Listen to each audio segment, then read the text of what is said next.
Coucou tout le monde, salut JB, salut Apolline, salut Mathieu, Christine, Antoine, Géraldine, Lilou, Hélène, enfin tout le monde au Canada, en France, tout ça. Aujourd'hui, je vous présente mon nouveau jeu que j'ai introduit qui s'appelle Astropolis Scrabble. Ça tombe un peu en même temps que l'anniversaire du Scrabble en fait, ce qui est plutôt cool. Et donc, la question n'est pas to be or not to be, mais to be or when to be. Et alors, tout mon travail est basé sur les mathématiques, et donc le cercle des unités et la relation entre pi et pi sur 2, ou ce qu'on appelle en degrés 180 degrés ou 90 degrés. Ok. Et ça vient d'un travail que Pythagoras avait fait de son temps, où il avait calculé simplement pour comparer le temps court que la Terre prend sur tourner sur elle-même, comme cette montre par exemple, où le globe tourne sur lui-même en 24 heures, et le temps plus long que la Lune prend à orbiter 7 jours par quart, 4 fois 7, 28 jours, et ça c'est le temps un peu plus long. Et ça s'applique aussi pour, au fur et à mesure qu'on s'éloigne de la Terre, comme par exemple Jupiter va prendre 12 ans pour faire le tour, ou la Terre elle-même va prendre 12 mois pour faire le tour du Soleil. Tout ça c'est basé sur une orbite. Excusez-moi si ça prend un peu de temps à expliquer, mais c'est parce que c'est un jeu qui a tellement d'applications qu'il s'applique à tout. C'est pas juste un jeu qu'on joue comme un Monopoly et on peut jouer que Monopoly avec. On peut jouer tout avec ce jeu-là. Ça, c'est le compas. Comme vous pouvez le voir, il y a un N pour indiquer le nord, un S pour indiquer le sud et un E pour indiquer l'est, d'où vient l'énergie du soleil. Donc E comme énergie. Et là où se trouve le nord, il faut l'aligner avec la flèche qui représente, en anglais on dit arrow avec un A, et c'est un A. Donc on va regarder maintenant, je vous présente l'Astropolie. L'Astropolie est un jeu directionnel et temporel. Donc, comme il mélange aussi bien le zodiaque grec que le zodiaque chinois, on va prendre les baguettes chinoises pour commencer déjà à apprendre à compter. En chiffres romains, si je compte 1, 2, 3, c'est comme ça que les chiffres romains fonctionnent. D'accord? Ça c'est 2 et ça c'est 1. Maintenant, si je veux compter en chiffres chinois, 1, 2, 3. Simple question d'orientation. Si je veux exprimer un 10 en romain, je l'exprime comme ça. Si je veux l'exprimer en chinois, je l'exprime comme ça. Donc vous comprenez qu'il s'agit juste d'orientation. De la même façon que l'alphabet, voici la lettre E. Si je prends la même lettre E et je la mets ensemble avec ça, j'obtiens, pardon, je reste au milieu de l'écran, j'obtiens la lettre H, qui me donne aussi la lettre I d'ailleurs, capitale I. Ok. L'énergie du soleil part du soleil comme ça. Ok. Donc on pourrait mettre ça comme ça. Et dire que là c'est la nuit, et là c'est midi, puisque nous sommes dans la maison du bélier. Donc il est midi. Enfin, ça passe entre midi et 1 heure. Ok. Donc là le soleil est au plus chaud, et là c'est la nuit. Là le soleil se lève, je vais mettre vert, et là le soleil va se coucher, donc il va se lever en cancer et se coucher en capricorne. Si je mets ce bâton-là ici, quand Apolline est née, Jupiter était en Capricorne. Et là, on trouve la lettre A. Je vais mettre ça pour montrer où est-ce qu'elle est. A est ici. Et P est juste au bout du bâton, ici. Apolline. Et quand Jean-Baptiste est né, eh ben, le J de Jean-Baptiste, il était Cancer. Le soleil était là. Et le J est ici. A. Bon, pour le Foucault, on vient ici. Papa est né avec Jupiter en Sagittaire, et Jupiter est le gouverneur du Sagittaire, et Jean-Baptiste aussi est né avec Jupiter en Sagittaire. Et c'est là qu'on va trouver F, qui est ici, O, qui est ici, U, C, Le A vient de ici,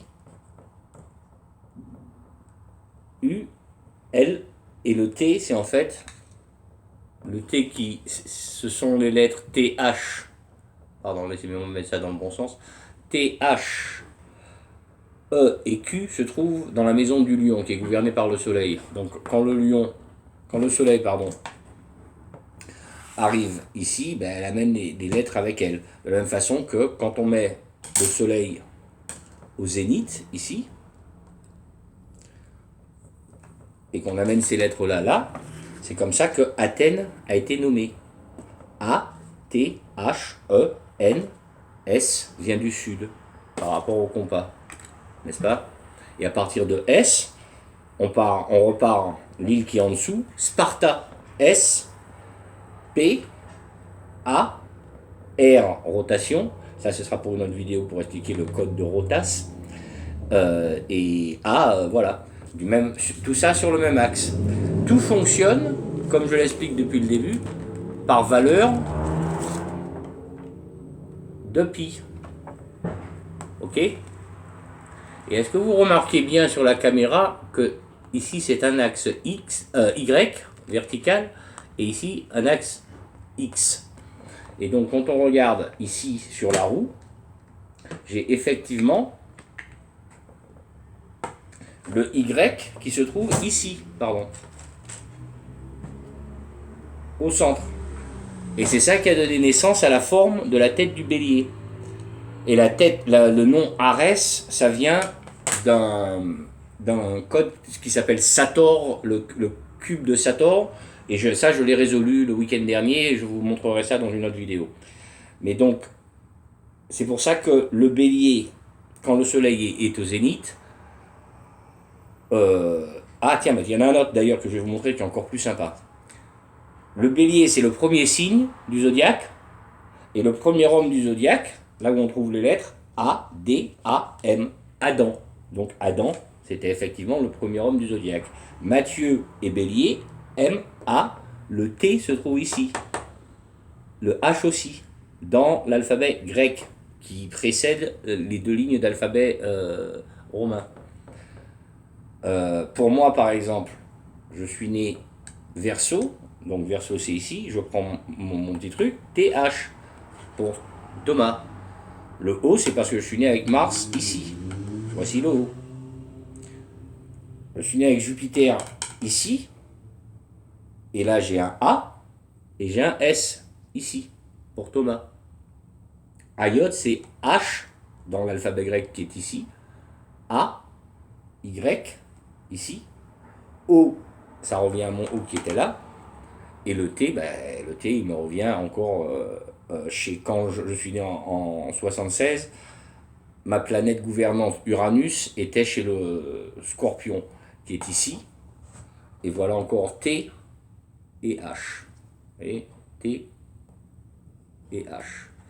Il faudra peut-être mieux regarder cette vidéo sur un écran de télévision où vous pouvez voir toute la roue mieux, parce que si vous essayez de voir ça sur un téléphone, ça va être mission impossible. Et donc je continue.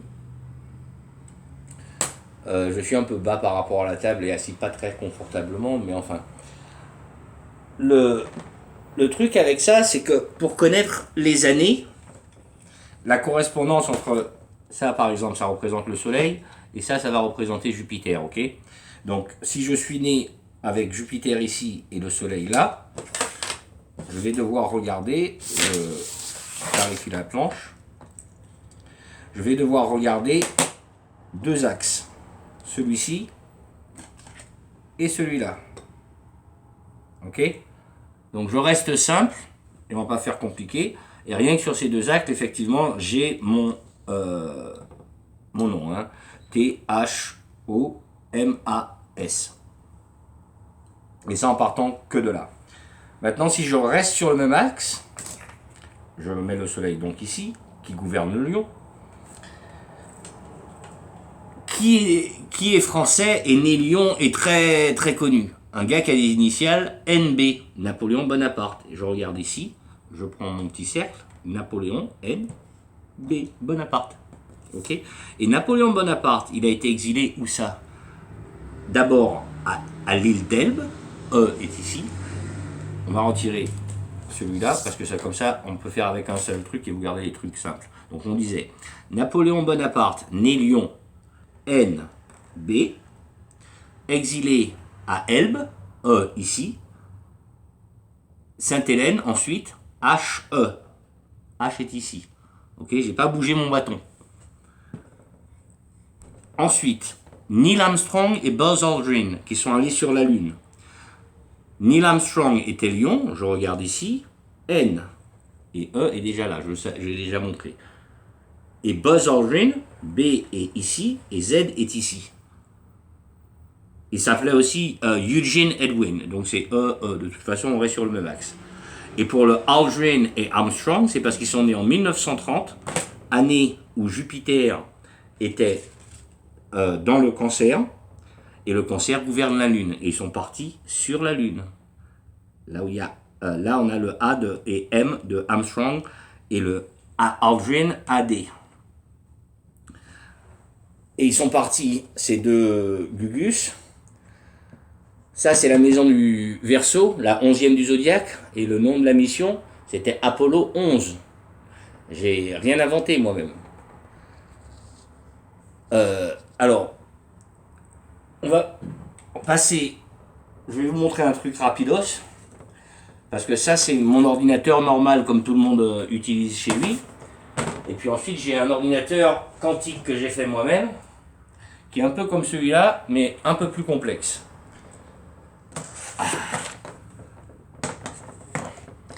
Et grâce à celui-ci, je peux connaître les années pour Jupiter, pour le cycle chinois, où se trouvait Jupiter. Et je peux aligner ça avec le cycle solaire, plus le Qigong chinois, plus les heures et les lettres alphabétiques grecques. Ce qui fait que tout s'aligne parfaitement pour pouvoir trouver les choses. Et comme j'ai un code des couleurs par élément, si je veux remonter 100 ans en avance, par exemple, 2022, on est ici pour Jupiter, je veux remonter 100 ans en avance, 1922, je sais que Jupiter sera chez le Scorpion. Je veux monter 100 ans en avant, je sais qu'elle sera là. Je vais remonter encore 100 ans en avant, je sais là. Donc je sais que 25 fois 12, ça fait 300, donc je finis ici. Et c'est pour ça que Y est ici. Parce que Y, c'est la 25e lettre de l'alphabet. Et la racine carrée de 25, eh ben c'est 5. Le lion. Donc le lion, le bélier, le sagittaire, c'est en fait, selon la mythologie grecque, le dieu Hélios, H-E, donc qui revient ici. Le dieu Hélios, quand on regarde pour les photos de Hélios, c'est un dieu qui, dans une main, tient un arc et des flèches, donc comme le Sagittaire, ici, et dans l'autre main, tient une harpe, qui est en fait le symbole du lion. Donc voilà, il ne faut pas aller chercher midi à 14h, comme disait maman. En face, le bélier gouverne la tête, et en face de la tête, on trouve la balance, qui est la 7e maison. Et les scientifiques modernes savent très bien que le cerveau, la partie frontale du cerveau, fonctionne à une fréquence de 7 MHz. 7, parce que c'est en face. Voilà. L'énergie prend toujours le passage de la moindre résistance. Et c'est comme ça que les choses fonctionnent. Donc pour pas qu'on passe trop de temps sur ça, je vais retourner à l'alphabet, beaucoup plus simple. Mais ça, c'est simplement pour vous dire que j'ai un ordinateur quantique à côté de moi, et donc je peux vérifier les dates beaucoup plus rapidement que si à chaque fois il fallait que je tape sur Google et quelle est l'année chinoise 1975, et là, à chaque fois ça prend trop de temps. Alors que ici, je sais très bien que boum, ça va être là parce que c'est marqué ici. Et si je veux aller 300 ans avant, eh ben, ça va retomber au même endroit. Donc c'est ça qui est bien. C'est que les mathématiques, quand on les utilise dans un cercle et dans la géométrie, eh ben, tout fonctionne, ça va toujours retomber cycliquement. Et donc il n'y a pas besoin de retenir des trucs linéairement et se casser la tête. Je ne veux pas faire non plus une vidéo de 3 heures. Je pense que 15 minutes ça doit être bon. Et je vais regarder celle-ci et puis je vais voir comment je vais faire les autres vidéos. Mais j'espère que ça vous donne un petit peu une petite idée de comment les choses fonctionnent quoi, par rapport au soleil qui est l'énergie elle-même de base, qui est reflétée par la Lune et qui a aussi Jupiter, qui est la plus grosse magnétosphère du système solaire. Et Jupiter a une particularité, c'est que son champ magnétique a une partie du champ magnétique qui est ouvert. Ok, vous voyez? Ce qui fait que nous, sur Terre, on ressent quand Jupiter tourne sur elle-même, ok, et qu'elle orbite.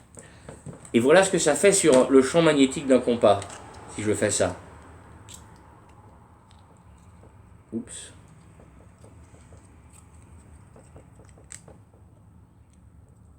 C'est juste tourner. Et c'est à cause de l'ouverture du champ magnétique que ça fait ça. Vous voyez?